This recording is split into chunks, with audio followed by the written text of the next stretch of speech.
प्यारे बच्चों, आज मैं लेकर आई हूँ आपके लिए बेताल 25वीं की दूसरी कहानी। ये कहानी उस समय की है जब राजा विक्रम बेताल को अपनी पीठ पर लादकर योगी के पास ले जा रहे होते हैं। बातों ही बातों में बेताल को पता चलता है कि इनका नाम राजा विक्रम है। वो उससे पूछ लेता है कि वो उसे कहाँ लेकर जा रहे हैं। तो राजा कहते हैं, मेरा नाम विक्रम है, मैं धारा नगरी का राजा हूँ और तुझे योगी के पास ले जा रहा हूँ। बेताल बोलता है, मैं एक शर्त पर चलूँगा। अगर तुम रास्ते में बोलोगे तो मैं सीधा जाकर पेड़ पर वापस चला जाऊँगा, लेकिन अगर तुम नहीं बोलोगे तो फिर मैं तुम्हारे सर के टुकड़े टुकड़े कर दूँगा। मैं तुम्हें एक कहानी सुनाऊँगा, तुम्हें उसका सही सही जवाब देना होगा।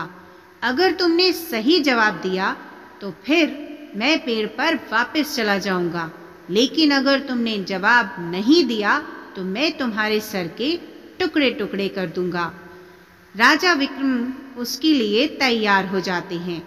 तो फिर बेताल बातों ही बातों में उनको लगा लेता है और एक कहानी सुनाता है, और वो शुरू करता है एक नई कहानी। एक बार की बात है, यमुना के किनारे धर्मस्थान नामक एक नगर था। उस नगर में गणाधिप नाम का राजा राज करता था। उसी में केशव नाम का एक ब्राह्मण भी रहता था। ब्राह्मण यमुना के तट पर जप और तप किया करता था। उसकी एक पुत्री थी जिसका नाम मालती था। वह बड़ी रूपवती थी। जब वह ब्याह के योग्य हुई तो उसके माता पिता और भाई को चिंता हुई।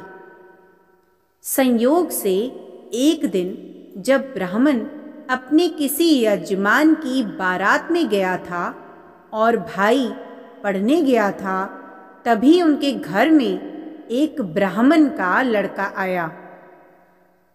लड़की की माँ ने उसके रूप और गुणों को देखकर उससे कहा कि मैं तुमसे अपनी लड़की का ब्याह करूंगी। होनहार की बात की, उधर ब्राह्मण पिता को भी एक दूसरा लड़का मिल गया और उसने उस लड़के को भी यही वचन दे दिया। उधर ब्राह्मण का लड़का जहाँ पढ़ने गया था, वहाँ वह भी एक लड़के से यही वादा कर आया। कुछ समय के बाद बाप बेटे घर में इकट्ठे हुए तो देखते क्या है कि वहाँ एक तीसरा लड़का और मौजूद है। दो उनके साथ आए थे। अब क्या करें? ब्राह्मण, उसका लड़का और ब्राह्मणी बड़े सोच में पड़ गए। दैव योग से हुआ क्या कि लड़की को सांप ने काट लिया और वह मर गई। उसके बाप, भाई और तीनों लड़कों ने बड़ी भाग दौड़ की। जहर झाड़ने वालों को बुलाया पर कोई नतीजा ना निकला। सब अपनी अपनी करके चले गए। दुखी होकर वे उस लड़की को शमशान में ले गए और क्रियाकर्म करके आए। तीनों लड़कों में से एक ने तो उसकी हड्डियां चुन ली और फकीर बनकर जंगल में चला गया। दूसरे लड़के ने राख की गठरी बांधी और वहीं झोपड़ी डालकर रहने लगा। तीसरा लड़का योगी होकर देश देश घूमने लगा। एक दिन की बात है, वह तीसरा लड़का घूमते घामते किसी नगर में पहुंचा और एक ब्राह्मणी के घर भोजन करने बैठा। जैसे ही उस घर की ब्राह्मणी भोजन परोसने आई कि उसके छोटे लड़के ने उसका आंचल पकड़ लिया। ब्राह्मणी से अपना आंचल छुड़ता नहीं था। ब्राह्मणी को बड़ा गुस्सा आया। उसने अपने लड़के को झिड़का, मारा पीटा, फिर भी वह ना माना तो ब्राह्मणी ने उसे उठाकर जलते चूल्हे में पटक दिया। लड़का जलकर राख हो गया। ब्राह्मण बिना भोजन किए ही उठ खड़ा हुआ। घरवालों ने बहुतेरा कहा, पर वह भोजन करने के लिए राजी ना हुआ। उसने कहा, जिस घर में ऐसी राक्षसी हो उसमें मैं तो भोजन नहीं कर सकता। इतना सुनकर वह आदमी भीतर गया और संजीवनी विद्या की पोथी लाकर एक मंत्र पढ़ा। जलकर राख हो चुका लड़का फिर से जीवित हो गया। यह देखकर ब्राह्मण सोचने लगा कि अगर यह पोथी मेरे हाथ पड़ जाए तो मैं भी उस लड़की को फिर से जिंदा कर सकता हूं। इसके बाद उसने भोजन किया और वहीं ठहर गया।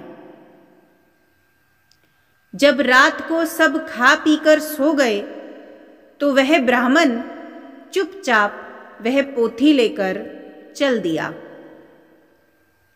जिस स्थान पर उस लड़की को जलाया गया था वहां जाकर उसने देखा कि दूसरे लड़के वहां बैठे बातें कर रहे हैं। इस ब्राह्मण के यह कहने पर कि उसे संजीवनी विद्या की पोथी मिल गई है और वह मंत्र पढ़कर लड़की को जिंदा कर सकता है, उन दोनों ने हड्डियां और राख निकाली।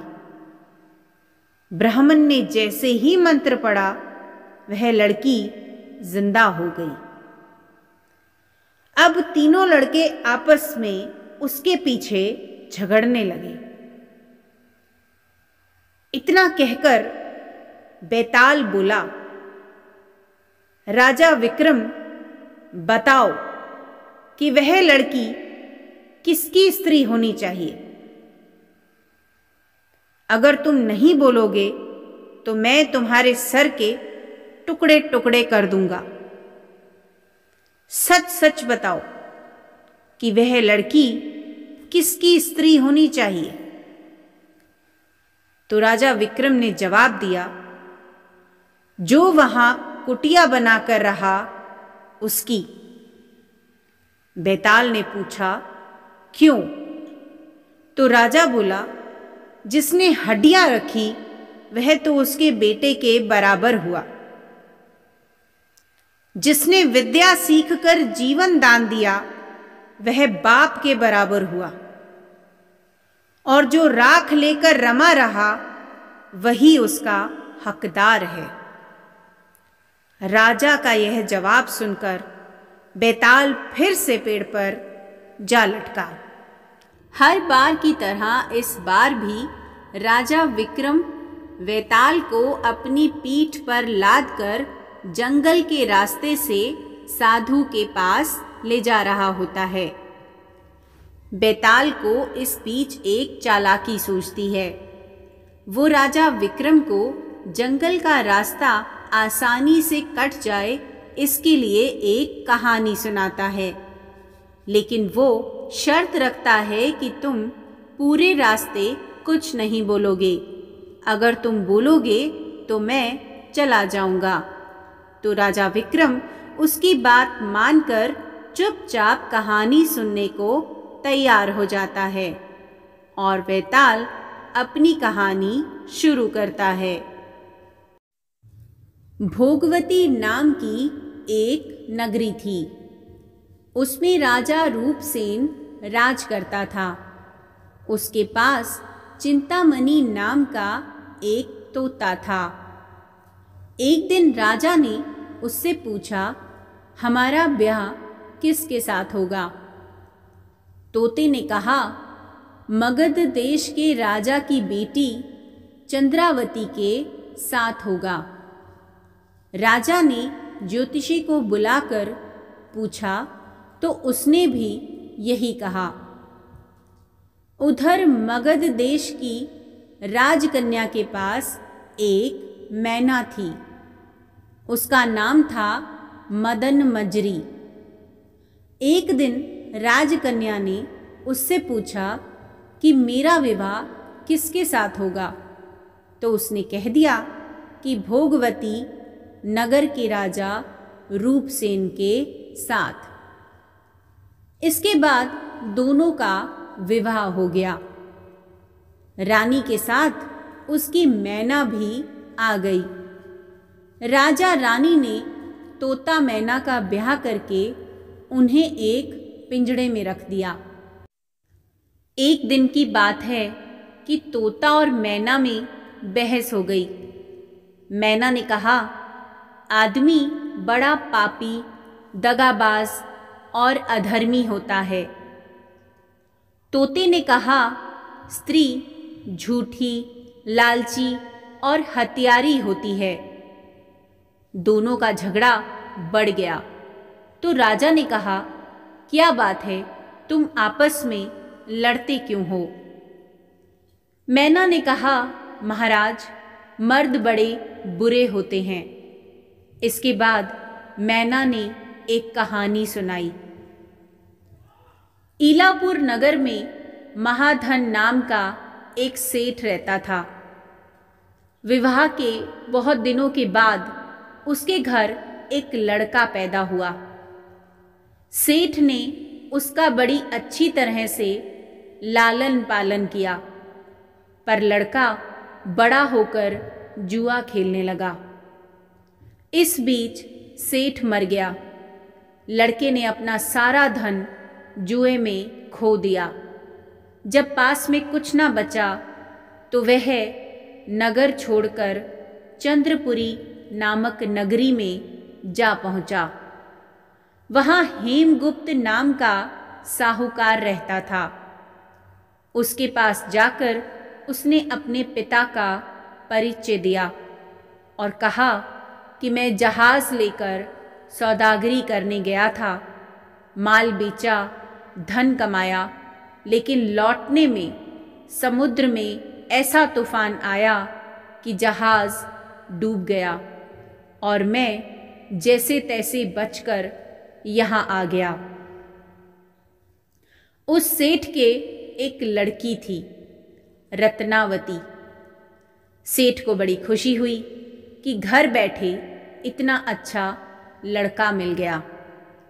उसने उस लड़के को अपने घर में रख लिया और कुछ दिन के बाद अपनी लड़की से उसका ब्याह कर दिया। दोनों वहीं रहने लगी। अंत में एक दिन वहां से विदा हुए। सेठ ने बहुत सा धन दिया और एक दासी को उनके साथ भेज दिया। रास्ते में एक जंगल पड़ता था। वहां आकर लड़के ने स्त्री से कहा, यहाँ बहुत डर है, तुम अपने गहने उतार कर मेरी कमर में बांध दो।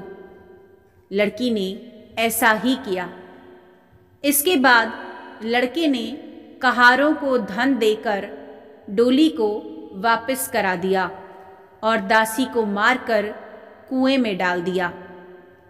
फिर स्त्री को भी कुएं में पटक पटक कर आगे बढ़ गया। स्त्री रोने लगी। एक मुसाफिर उधर जा रहा था। जंगल में रोने की आवाज़ सुनकर वह वहां आया, उसे कुएं से निकालकर उसके घर पहुंचा दिया। स्त्री ने घर जाकर माँ बाप से कह दिया कि रास्ते में चोरों ने हमारे गहने छीन लिए और दासी को मारकर मुझे कुएं में ढकेल कर भाग गए। बाप ने उसे ढांढस बंधाया और कहा कि तू चिंता मत कर, तेरा स्वामी जीवित होगा और किसी दिन आ जाएगा। उधर वह लड़का जेवर लेकर शहर पहुंचा। उसे तो जुए की लत लगी हुई थी। वह सारे गहने जुए में हार गया। उसकी बुरी हालत हुई तो वह यह बहाना बनाकर कि उसके लड़का हुआ है, फिर अपनी ससुराल चला। वहां पहुंचते ही सबसे पहले उसकी स्त्री मिली। वह बड़ी खुश हुई। उसने पति से कहा, आप कोई चिंता ना करें, मैंने यहाँ आकर दूसरी ही बात कही है। जो कहा था वह उसने बता दिया। सेठ अपने जमाई से मिलकर बड़े प्रसन्न हुए और उन्होंने उसे बड़ी अच्छी तरह से घर में रखा। कुछ दिन बाद एक रोज जब वह लड़की गहने पहने सो रही थी, उसने चुपचाप छुरी से उसे मार डाला और उसके गहने लेकर चंपत हो गया। मैना बोली, महाराज, यह सब मैंने अपनी आंखों से देखा। ऐसा पापी होता है आदमी। अब राजा ने तोते से कहा, अब तुम बताओ कि स्त्री क्यों बुरी होती है। इस पर तोते ने भी एक कहानी सुनाई। कंचनपुर में सागर दत्त नाम का एक सेठ रहता था। उसके श्रीदत्त नाम का एक लड़का था। वहां से कुछ दूरी पर एक और नगर था, श्री विजयपुर। उसमें सोमदत्त नाम का एक सेठ रहता था। उसके एक लड़की थी। वह श्रीदत्त को ब्याही थी। ब्याह के बाद श्रीदत्त व्यापार करने प्रदेश चले गए। 12 बरस हो गए परदेश गए और वह न आया तो जयश्री व्याकुल होने लगी। एक दिन वह अपनी अटारी पर खड़ी थी कि एक आदमी उसे दिखाई दिया। उसे देखते ही वह उस पर मोहित हो गई। उसने उसे अपनी सखी के घर बुलवा लिया। रात होते ही वह उस सखी के घर चली जाती और रात भर वहां रहकर दिन निकलने से पहले ही लौट आती। इस तरह बहुत से दिन बीत गए। इस बीच एक दिन उसका पति परदेश से लौट आया। स्त्री बड़ी दुखी हुई कि अब वह क्या करे। पति हारा थका था। जल्दी ही उसकी आंख लग गई और स्त्री उठकर अपने दोस्त के पास चल दी। रास्ते में एक चोर खड़ा था। वह देखने लगा कि स्त्री कहाँ जाती है। धीरे धीरे वह सहेली के मकान पर पहुंची। चोर भी पीछे पीछे हो गया। संयोग से उस आदमी को सांप ने काट लिया था और वह मरा पड़ा था। स्त्री ने समझा सो रहा है। वहीं आंगन में पीपल का एक पेड़ था जिस पर एक पिशाच बैठा यह लीला देख रहा था। उसने उस आदमी के शरीर में प्रवेश करके उस स्त्री की नाक काट ली और फिर उस आदमी की देह से निकलकर पेड़ पर जा बैठा। स्त्री रोते हुए अपनी सहेली के पास गई। सहेली ने कहा कि तुम अपने पति के पास जाओ और वहां बैठकर रोने लगो। कोई पूछे तो कह देना पति ने नाक काट ली है। उसने ऐसा ही किया। उसका रोना सुनकर लोग इकट्ठे हो गए। आदमी जाग उठा। उसे सारा हाल मालूम हुआ तो वह बड़ा दुखी हुआ। लड़की के बाप ने कोतवाल को खबर दे दी। कोतवाल उन सबको राजा के पास ले गया। लड़की की हालत देखकर राजा को बड़ा गुस्सा आया। उसने कहा, इस आदमी को सूली पर लटका दो। वह चोर वहां खड़ा था। जब उसने देखा कि एक बेकसूर आदमी को सूली पर लटकाया जा रहा है, तो उसने राजा के सामने जाकर सब हाल सच सच बता दिया। बोला, अगर मेरी बात का विश्वास ना हो तो जाकर देख लीजिए, उस आदमी के मुंह में स्त्री की नाक है। राजा ने दिखवाया तो बात सच निकली। इतना कहकर तोता बोला, हे राजा, स्त्रियां ऐसी होती हैं। राजा ने उस स्त्री का सिर मुंडवाकर गधे पर चढ़ाकर नगर में घुमवाया और शहर से बाहर छुड़वा दिया।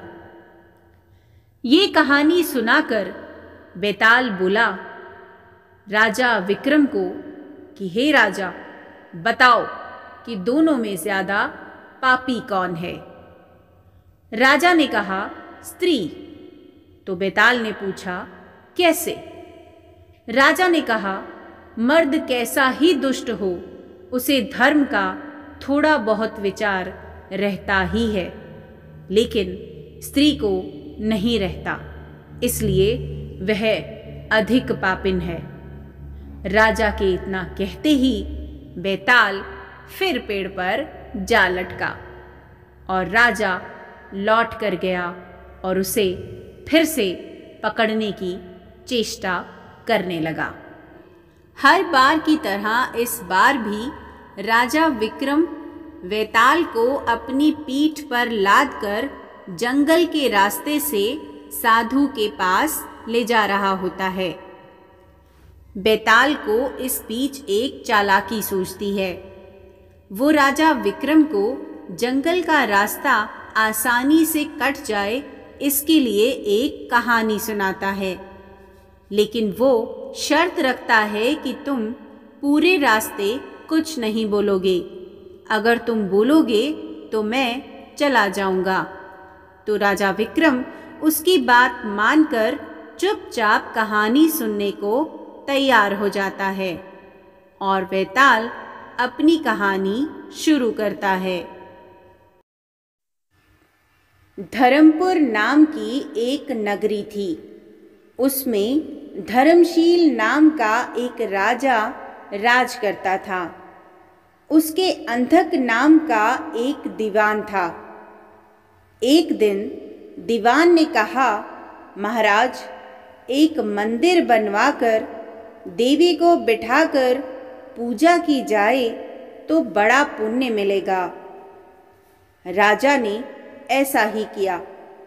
एक दिन देवी ने प्रसन्न होकर उससे वर मांगने को कहा।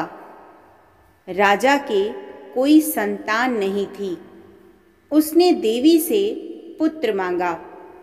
देवी बोली, अच्छी बात है, तेरे बड़ा प्रतापी पुत्र प्राप्त होगा। कुछ दिन बाद राजा के एक लड़का हुआ। सारे नगर में बड़ी खुशी मनाई गई। एक दिन एक धोबी अपने मित्र के साथ उस नगर में आया। उसकी निगाह देवी के मंदिर में पड़ी। उसने देवी को प्रणाम करने का इरादा किया। उसी समय उसे एक धोबी की लड़की दिखाई दी जो अत्यंत सुंदर थी। उसे देखकर वह इतना पागल हो गया कि उसने मंदिर में जाकर देवी से प्रार्थना की, हे देवी, यह लड़की मुझे मिल जाए। अगर मिल गई तो मैं अपना सिर तुझ पर चढ़ा दूंगा। इसके बाद वह हर घड़ी बेचैन रहने लगा। उसके मित्र ने उसके पिता से सारा हाल कहा। अपने बेटे की ये हालत देखकर वह लड़की के पिता के पास गया और उसके अनुरोध करने पर दोनों का विवाह हो गया। विवाह के कुछ दिन बाद लड़की के पिता के यहाँ उत्सव हुआ। इसमें शामिल होने के लिए न्योता आया। मित्र को साथ लेकर दोनों चल पड़े। रास्ते में उसी देवी का मंदिर पड़ा तो लड़के को अपना वादा याद आया। उसने मित्र और स्त्री को थोड़ी देर रुकने को कहा और स्वयं जाकर देवी को प्रणाम करके इतनी जोर से तलवार मारी कि उसका सिर धड़ से अलग हो गया। कुछ देर हो जाने पर जब उसका मित्र मंदिर के अंदर गया तो देखता क्या है कि उसके मित्र का सिर धड़ से अलग पड़ा है। उसने सोचा कि यह दुनिया की सबसे बुरी बात हो गई। कोई यह तो समझेगा नहीं कि इसने अपने आप शीश चढ़ाया है। सब यही कहेंगे कि इसकी सुंदर स्त्री को हड़पने के लिए मैंने ही उसकी गर्दन काट दी। इससे तो कहीं मर जाना अच्छा है। यह सोचकर उसने तलवार लेकर अपनी गर्दन उड़ा दी। उधर बाहर खड़ी खड़ी स्त्री हैरान हो गई तो वह मंदिर के भीतर गई। देखकर चकित रह गई। सोचने लगी कि दुनिया कहेगी यह तो बड़ी बुरी औरत होगी, इसलिए दोनों को मार आई। इस बदनामी से मर जाना अच्छा है। यह सोचकर उसने तलवार उठाई और जैसे ही गर्दन पर मारनी चाही तो देवी ने प्रकट होकर उसका हाथ पकड़ लिया और कहा, मैं तुझ पर प्रसन्न हूँ, जो चाहो सो मांगो। स्त्री बोली, हे देवी, इन दोनों को जिंदा कर दो। देवी ने कहा, अच्छा, तुम दोनों के सिर मिलाकर रख दो। घबराहट में स्त्री ने सिर जोड़े तो सही, लेकिन गलती से एक का सिर दूसरे के धड़ पर लग गया। देवी ने दोनों को जिंदा कर दिया। अब वे दोनों आपस में झगड़ने लगे। एक कहता था कि यह स्त्री मेरी है और दूसरा कहता है कि यह तो मेरी है। अब बेताल ने अपना प्रश्न राजा विक्रम से पूछा। बेताल बोला, हे राजन, बताओ कि यह स्त्री किसकी हो सकती है। राजा ने कहा, नदियों में गंगा उत्तम है, पर्वतों में सुमेरु, वृक्षों में कल्प वृक्ष और अंगों में सबसे उत्तम सिर है।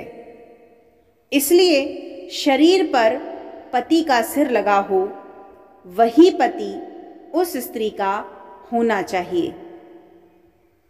राजा विक्रम का यह जवाब सुनते ही बेताल फिर से पेड़ पर जा लटका और राजा उसे फिर से पकड़ने की चेष्टा करने लगा। हर बार की तरह इस बार भी राजा विक्रम बेताल को अपनी पीठ पर लादकर जंगल के रास्ते से साधु के पास ले जा रहा होता है। बेताल को इस बीच एक चालाकी सूझती है। वो राजा विक्रम को जंगल का रास्ता आसानी से कट जाए, इसके लिए एक कहानी सुनाता है, लेकिन वो शर्त रखता है कि तुम पूरे रास्ते कुछ नहीं बोलोगे। अगर तुम बोलोगे तो मैं चला जाऊंगा। तो राजा विक्रम उसकी बात मानकर चुपचाप कहानी सुनने को तैयार हो जाता है और बेताल अपनी कहानी शुरू करता है। मिथिलावती नाम की एक नगरी थी। उसमें गुणधिप नाम का राजा राज करता था। उसकी सेवा करने के लिए दूर देश से एक राजकुमार आया। वह बराबर कोशिश करता रहा, लेकिन राजा से उसकी भेंट ना हुई। जो कुछ वह अपने साथ लाया था वह सब बराबर हो गया। एक दिन राजा शिकार खेलने चला। राजकुमार भी साथ हो लिया। चलते चलते राजा एक वन में पहुंचा। वहां उसके नौकर चाकर बिछुड़ गए। राजा के साथ अकेला वह राजकुमार रह गया। उसने राजा को रोका। राजा ने उसकी ओर देखा तो पूछा, तू इतना कमजोर क्यों हो रहा है? उसने कहा, इसमें मेरे कर्म का दोष है। मैं जिस राजा के पास रहता हूं वह हजारों को पालता है, पर उसकी निगाह मेरी ओर नहीं जाती। राजन, 6 बातें आदमी को हल्का करती हैं। खोटे नर की प्रीति, बिना कारण हंसी, स्त्री से विवाद, असज्जन स्वामी की सेवा, गधे की सवारी और बिना संस्कृत की भाषा।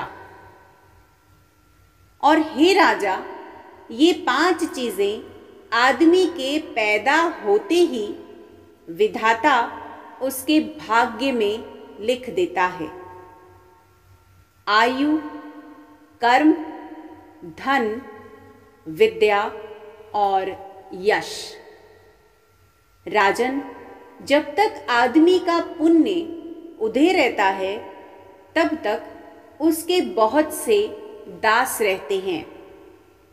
जब पुण्य घट जाता है तो भाई भी बैरी हो जाते हैं। पर एक बात है, स्वामी की सेवा अकारत नहीं जाती।